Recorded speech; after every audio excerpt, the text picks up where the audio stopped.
What's up guys, in this video we will take a look at the open beta of Magic Legends, an action RPG taking place in the world of the popular card game Magic the Gathering. It is developed by Cryptic Studios and published by Perfect World Games. If you enjoy role-playing games, please consider subscribing for more content like this, it really helps out the channel. Without further ado, let's get right into it.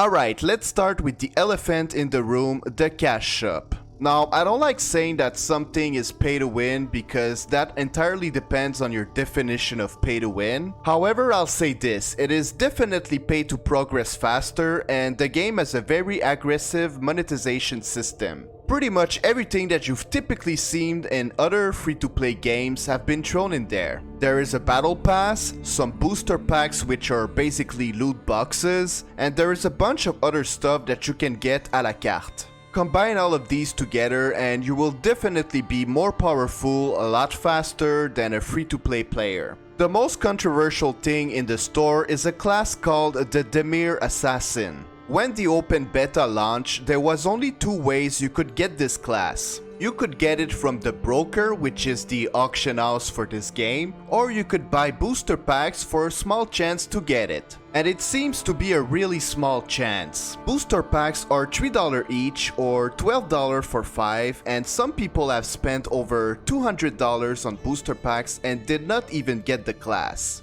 Due to outrage and community feedback, they've announced that the Dimir Assassin class will also be unlocked at level 50 of both the free and premium Battle Pass tracks so that all players can access this class for free. It kinda sucks though if you've already spent a lot of money on booster packs to get the class, cause now everybody can get it for free. But hey, you should have known better than to give your money to such a greedy company. That's the only change coming to the cash shop so far, and there is still a bunch of stuff in there that I have a problem with. For example, in the booster packs, you've got a chance to get the Dimir trait unlock, which is basically passive skills. You can get a class trait by simply leveling that class to level 30. However, these three traits are not class traits and they seem to be exclusive to the cash shop.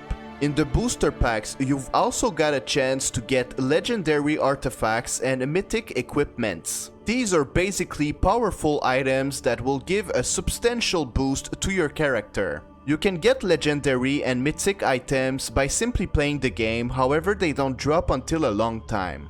In the cash shop, there's also some 30-minute XP buffs for 500 Zen. That is $5 for an XP buff. What the hell, man? And you can also buy components to upgrade your gear and your spells.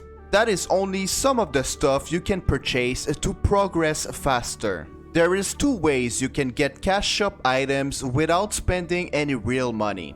The first method is by grinding an in-game currency called Ether that you can then exchange for the cash shop currency called Zen. You can get Ether by doing pretty much any activities in the game, but of course they had to put a daily limit of 50,000 Ether per day. Of course! The problem with this is that Ether is essential to your progression since you can use it to upgrade a wide variety of things in the game. So it's better to keep it for these things instead of exchanging it for a bit of Zen. Keep in mind that you can also exchange Zen for Ether, so if you have reached your daily Ether cap and you want some more, just pull out your credit card and continue upgrading your stuff. The other way that you can purchase stuff from the cash shop without spending any money is through the broker. However, some things are a bit overpriced at the moment, like for example the Dimir Assassin class is more than 8 million gold. These two methods are very time consuming and not efficient at all. Anyways, I don't want this video to be only about the cash shop, so let's move on to some other negative aspect of the game. As you can see, the graphics are not really good. It kinda looks like a mobile game. Now, nice graphics are not really that important for me, however, when the graphics are like this, I at least expect the game to run well on a decent computer. That is just not the case with Magic Legends. My FPS with this game is all over the place. Like sometimes I would get between 80 and 120 FPS and all of a sudden it would drop below 30 FPS for no apparent reasons. And I am not the only one. There has been so many complaints about this that the issue has been addressed only 5 days after the launch of the beta. However, it has not been resolved yet. They are working on it. Another bad aspect of the game is the story. Or should I say stories, because there is 5 different stories and they all take place on different maps. These stories are very generic, unengaging, and the bad voice acting really does not help. Now, I know that we typically don't play ARPGs for their stories, but with Magic Legends, I just feel like this is such a missed opportunity. The universe of Magic the Gathering has such a rich lore that you can pull from, and they kinda did, but just in a very lazy way. It was kinda cool to meet Giza in the game, which is my commander for my zombie deck when I play the card game. However, she was just another boring NPC with no backstory or character development.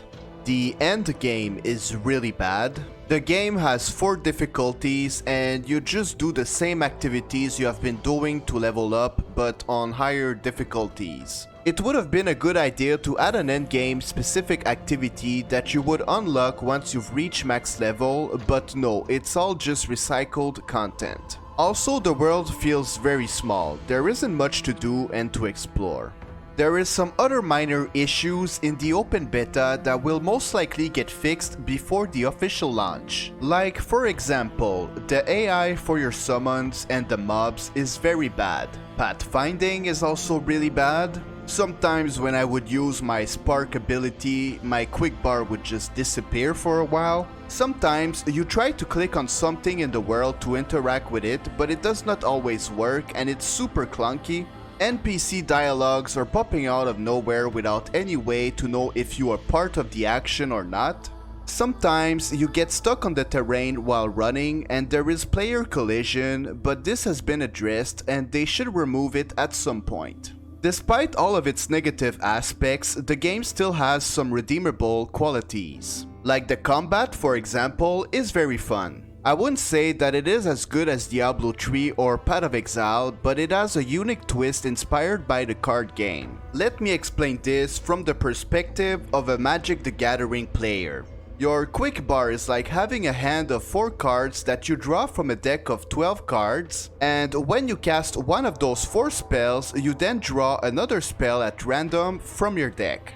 I don't think this system is for everybody, but if you are a Magic the Gathering player, you should find this pretty interesting. Building your deck is also very fun. Just like the card game, you can sometimes spend more time building your deck than actually playing the game, and that is also true for Magic Legends once you have enough spells. Playing around with your deck and trying out different combinations of cards and colors is very interesting.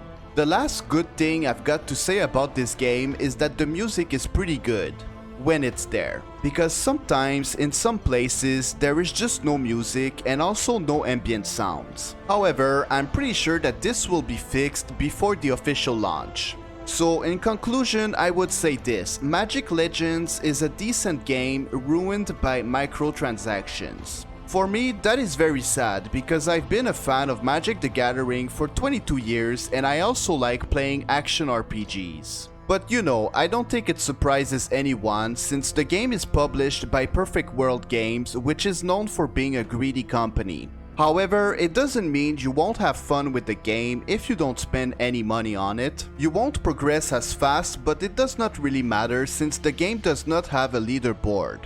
Also, I would not do PvP as a free-to-play player unless it's with friends. You're just going to get wrecked. I think that if you are a Magic the Gathering fan, you will probably enjoy this game a bit more than someone who is only an ARPG fan. In fact, if you're only an ARPG fan, you are most likely going to be disappointed in this game. Anyways, that's it for this video. Make sure you smash that like button, subscribe for more RPG content, and I'll see you guys in the next one. Peace!